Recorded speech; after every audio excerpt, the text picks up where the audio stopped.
Have you ever caught yourself saying, I'm just not good enough? I'm too much. I always mess everything up.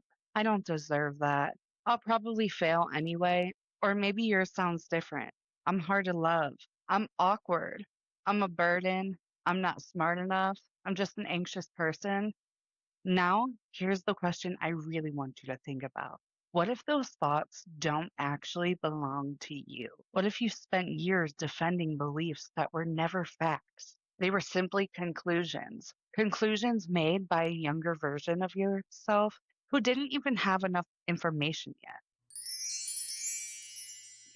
Welcome back to Becoming Bella Badass, the podcast. I'm Bella, your host. If this is your first episode, I'm really glad you're here. And if you've been listening since the beginning, welcome home. Every episode starts with one question. Who were you before the world decided who you should be? When I first started asking that question, I thought everyone understood what I meant. But over the last few weeks, I realized something. I think people hear that question and immediately think about their parents or teachers or social media, society, all the big obvious influences. And yeah, those things absolutely shape us. But honestly, that's not really what I'm talking about today. I'm talking about something much deeper than that. The tiny moments. The moments nobody else remembers, but somehow your brain never forgot. And actually, before we dive in, I have to tell you what happened today.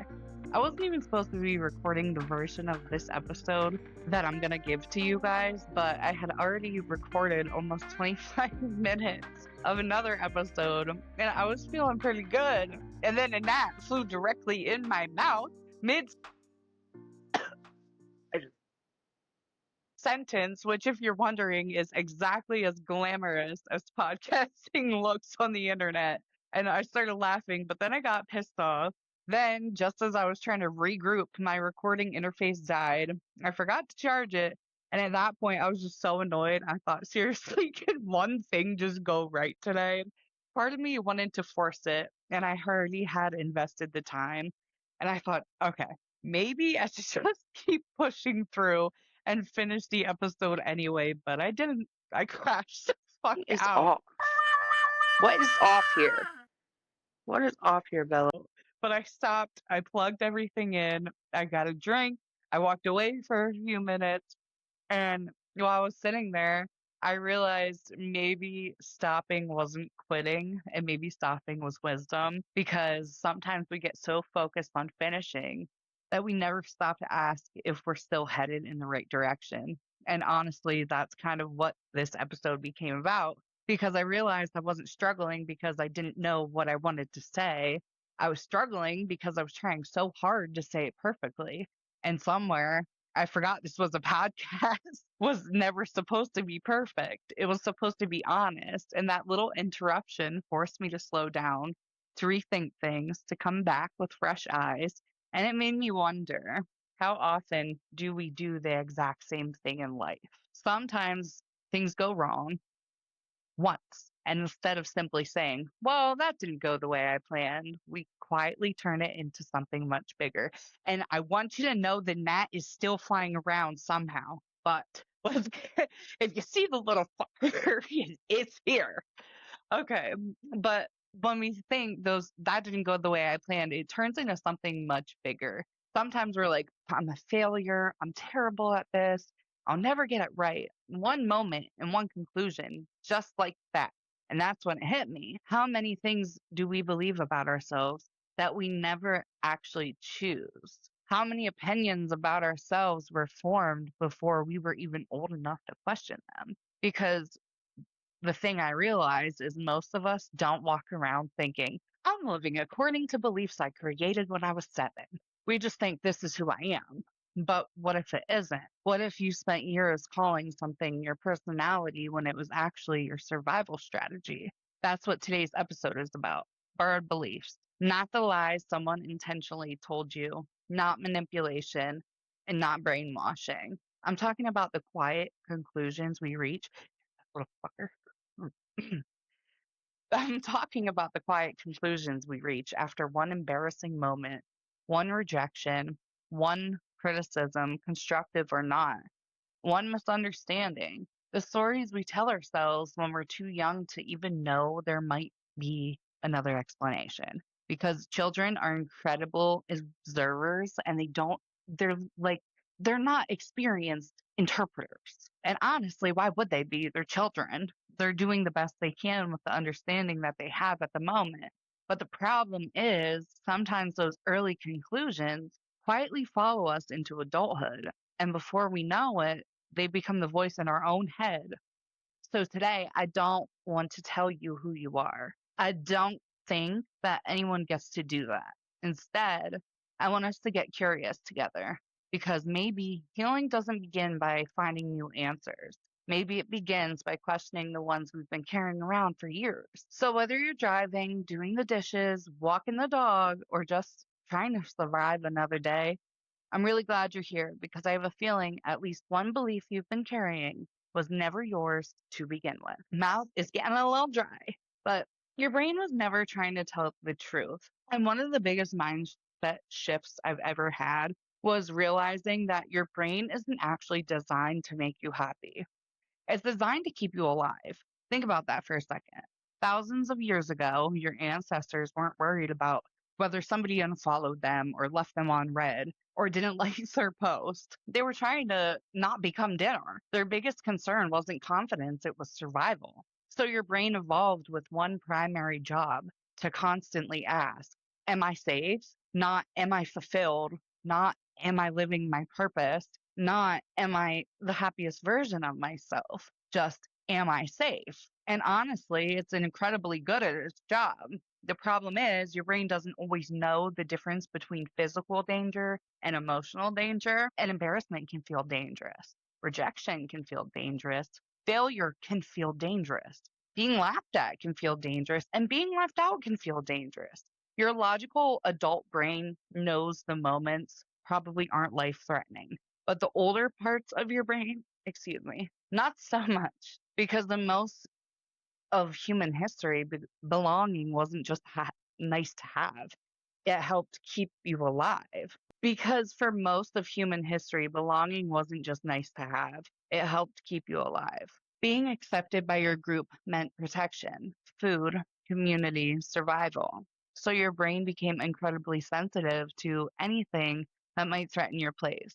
That's why something small can stay with you for years. Have you ever noticed you can receive 10 compliments and one criticism, and somehow the criticism is the one that follows you home? And it's not because you're weak, it's because your brain pays extra attention to anything it believes might help protect you the next time. It's almost like it's saying, hey, remember this, let's make sure this never happens again. Sounds helpful until it's not. Because sometimes instead of learning the conversation was awkward, we accidentally learn I'm awkward. And I am a huge person that's like, oh, I'm so awkward. And that's something I have to get over. But instead of the relationship didn't work out, it quietly becomes I'm hard to love. Instead of I failed today, it becomes I'm a failure. Do you see the difference? One is an experience, the other becomes an identity. And identities are much harder to let go of than experiences. That's where borrowed beliefs begin. Not because the event lied to you, but because your brain filled in the blanks before it had enough information to tell the whole story. And kids do this all the time. Honestly, adults do it too. The difference is as adults, we finally have something we didn't have back then, perspective. We can go back not to change what happened, but to question what we decided it meant. Because the memory might be true, the hurt might be true, and the rejection might be true, but the conclusion you reached about yourself is not automatically the truth. When you were 5 years old and someone rolled your eyes at you in your head, they were like, oh my God, like, I'm not enough. That's not how it is. We didn't have the perception to interpret what that actually meant. They were probably annoyed and had a long day and felt short. But it simply was the first explanation your brain could find. And first explanations aren't always the right ones. And I think that's one of the most freeing realizations we can have. Because if a belief was learned, it can also be questioned. And here's where I think it gets really interesting. Because borrowed beliefs usually don't sound like beliefs. They sound like facts. They sound like, that's just who I am. I'm just an anxious person. Oh, I'm terrible with money. I'm not creative. I'm not a people person, and I'm just bad at relationships. We say these things so casually that we rarely stop to ask ourselves, is that actually true? Or is that just a conclusion I've repeated so many times that it started to feel like my identity? And I've been catching myself doing these things a lot lately, not because I've suddenly become some super self-aware person. Trust me, I'm still figuring life out like everyone else, and that's why I'm here. But I've started paying attention to the little sentences that come out of my mouth because those little sentences usually point to much bigger beliefs. Instead of asking what's wrong with me, I started asking, where did I learn that? And those are two completely different questions. One leads to shame, the other leads to understanding. And understanding gives us something shame never can: choice. Think about how many invisible rules we live by every day. Maybe you apologize before you've done anything wrong. Sorry to bother you. Sorry if this is a dumb question. Oh, sorry I'm talking so much. Maybe you've said these things 100 of times and you don't even notice. And I know I have. I do it all the time. And I'm not even a sorry ass person. But where did that come from? Who taught us we needed permission to exist? Who taught us we had to earn the right to take up space? Or maybe you're the opposite. Maybe asking for help almost feels impossible. You're the strong one, the dependable one, the one who says, I've got it. And I'm one of those as well, even when you absolutely do not have it. People compliment you on how independent you are. And I think I'm going to do a side quest. I think that saying someone is strong is the worst compliment that you could ever freaking give someone. Stop telling people they're strong. Tell them you're fucking proud of them for the shit they've been through. Okay. We'll get to that another day. But have you ever wondered if independence is your strength or your armor? Because those aren't always there's that fucking gnat again. This is such an ADHD episode, and I'm going to apologize.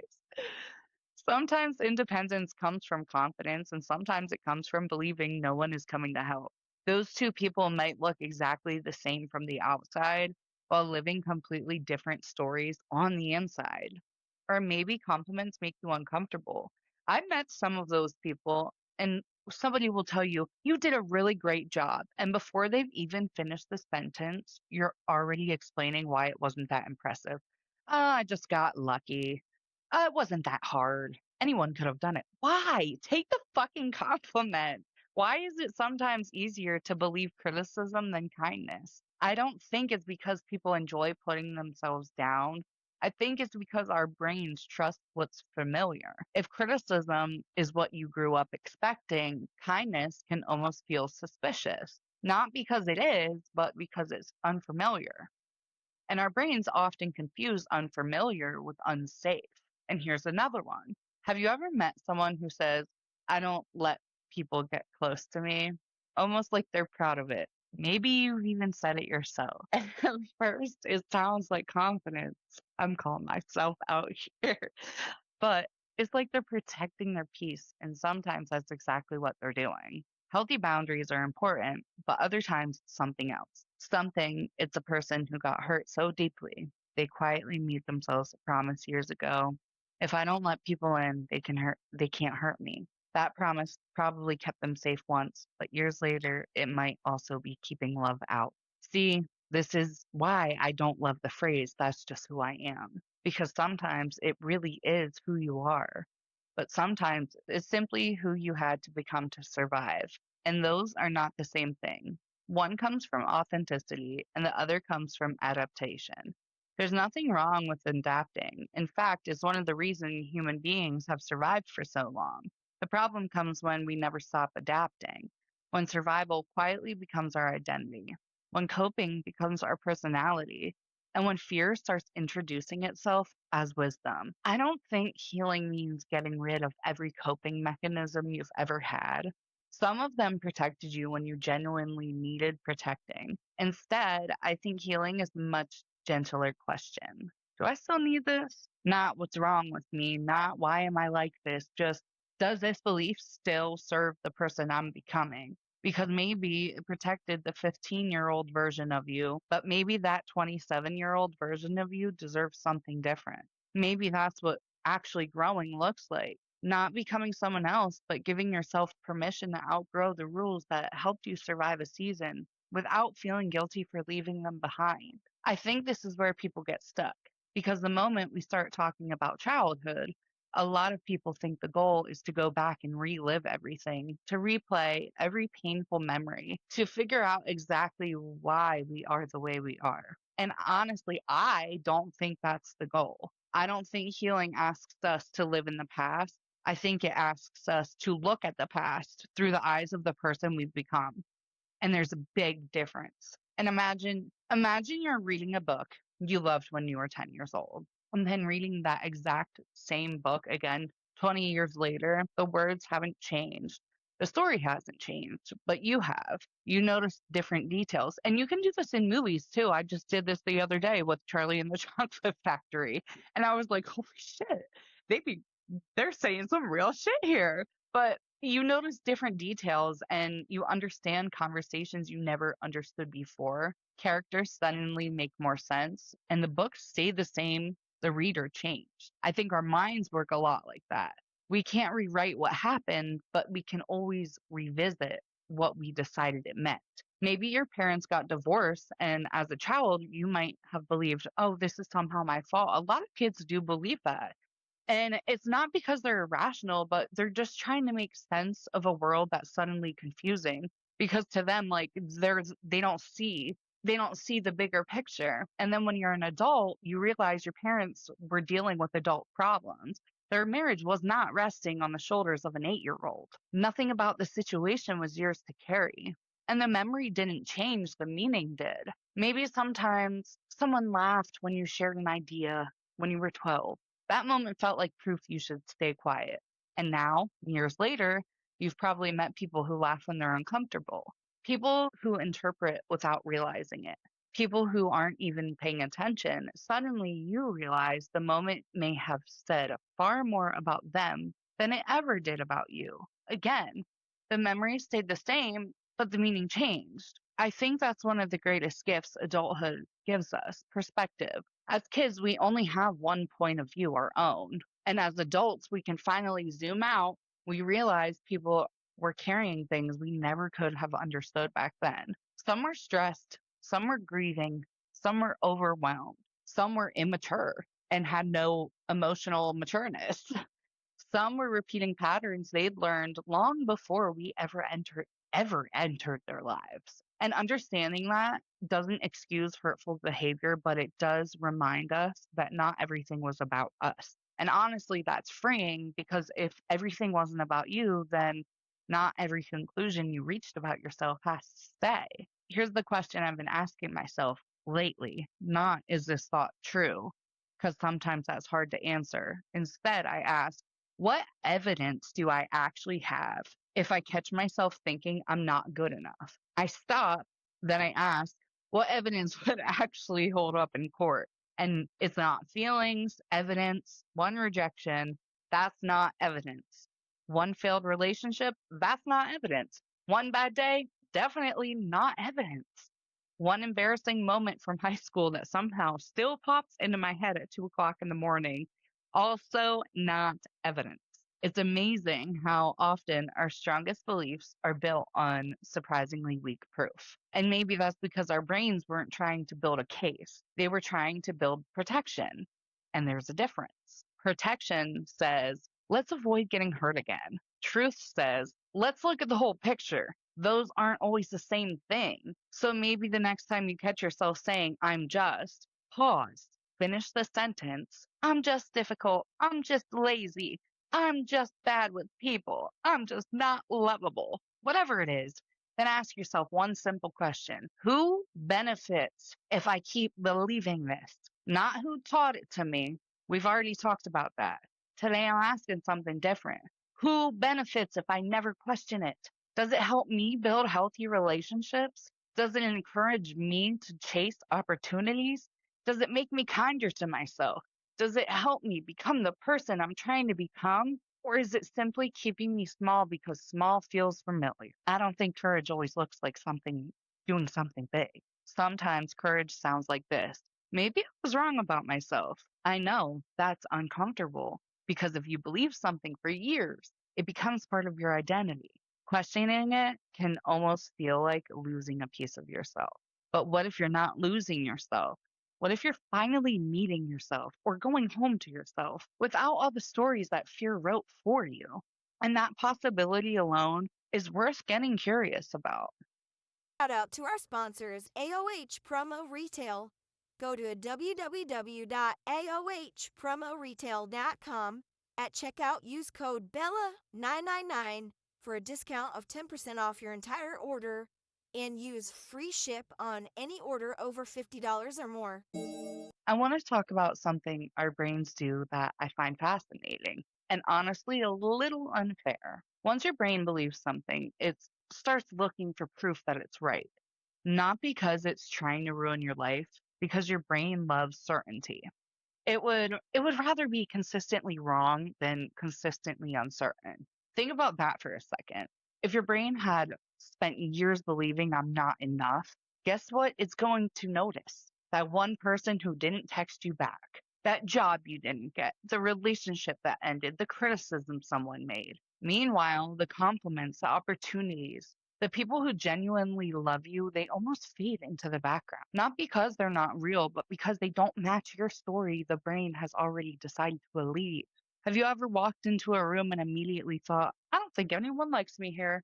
Now all of a sudden you're watching everyone, somebody doesn't smile at you. There it is. Somebody walks past you without saying hello. Ugh, I knew it. Somebody's laughing across the room. I bet they're laughing at me. But what if the first person was just having a bad day? What if the second person never even saw you? What if the people laughing were talking about something that had absolutely nothing to do with you? See how quickly our minds fill in the blanks? It's almost like our brains are trying to finish a story before they've ever read the chapter. Here's another example. Let's say you've always believed I'm bad at making friends. You walk into a party, you feel nervous, you don't start many conversations. People assume you want to be left alone. So they don't approach you. You leave thinking, see, I knew I was bad at making friends. But were you, or did you just not give yourself the chance?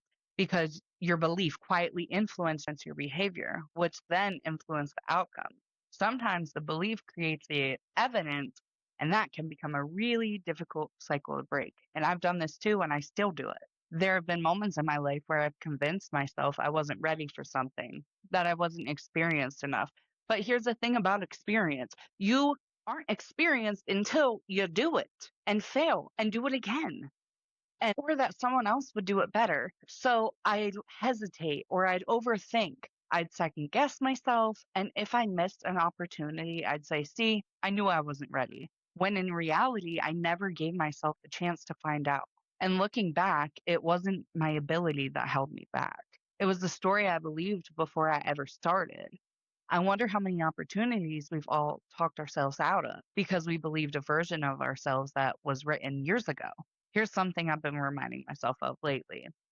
Your thoughts are real, but they're not always reliable. Just because a thought shows up doesn't mean it deserves the final say. We've all had random thoughts that absolutely make no sense.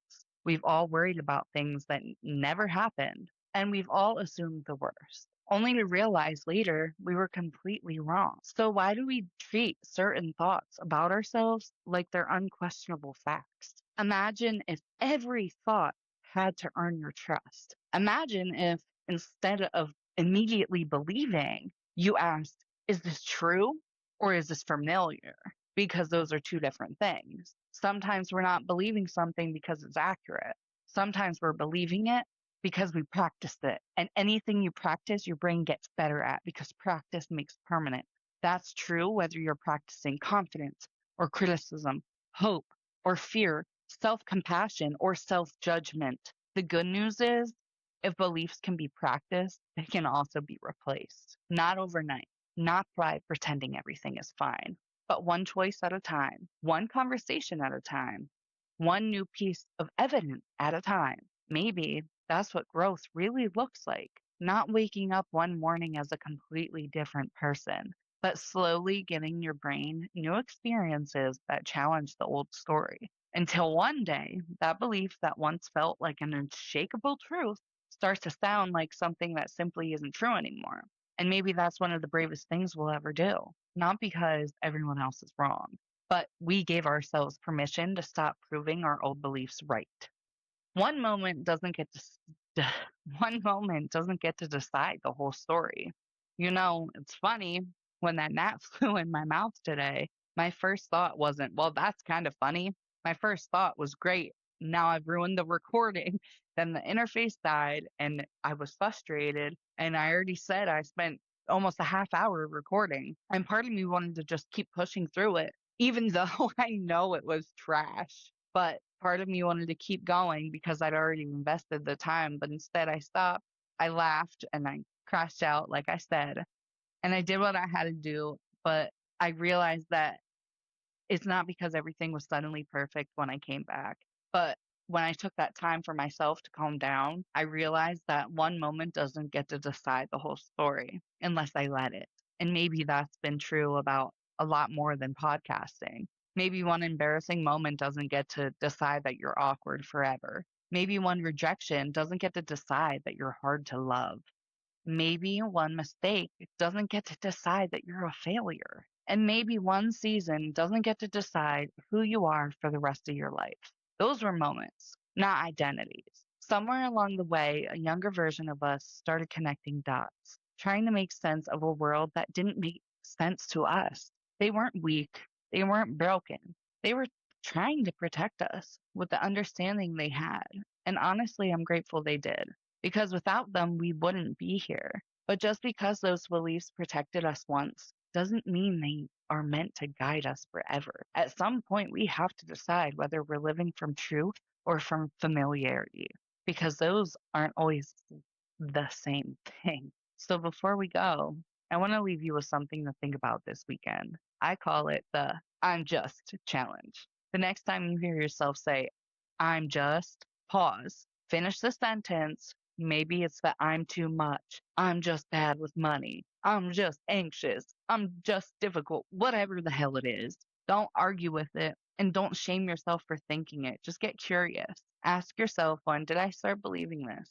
Then ask one more time, if a little kid walked up to me, and remember this, if a little kid walked up to me today and said this about themselves, would I believe it?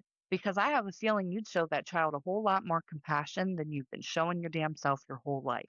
And maybe it's time you deserve some of that compassion too. And one last thing. The next time I ask you, who were you before the world told you who you should be? I don't want you to rush your answer. I want you to stay curious. I want you to notice the stories you repeat without realizing it. And I want you to notice the beliefs you've practiced for years. And when one of them shows up, instead of immediately believing it, I want you to smile and ask, is this true or is it just familiar? Because sometimes the bravest things we'll ever do is stop proving an old story right. Thanks for spending time with me today. I hope this episode gave you something to think about. And I'm sorry if you feel like I yelled at you, but sometimes we need a swift kick in the ass. And more importantly, I hope it gave you permission to think differently. Until next time, keep a coming. Bye.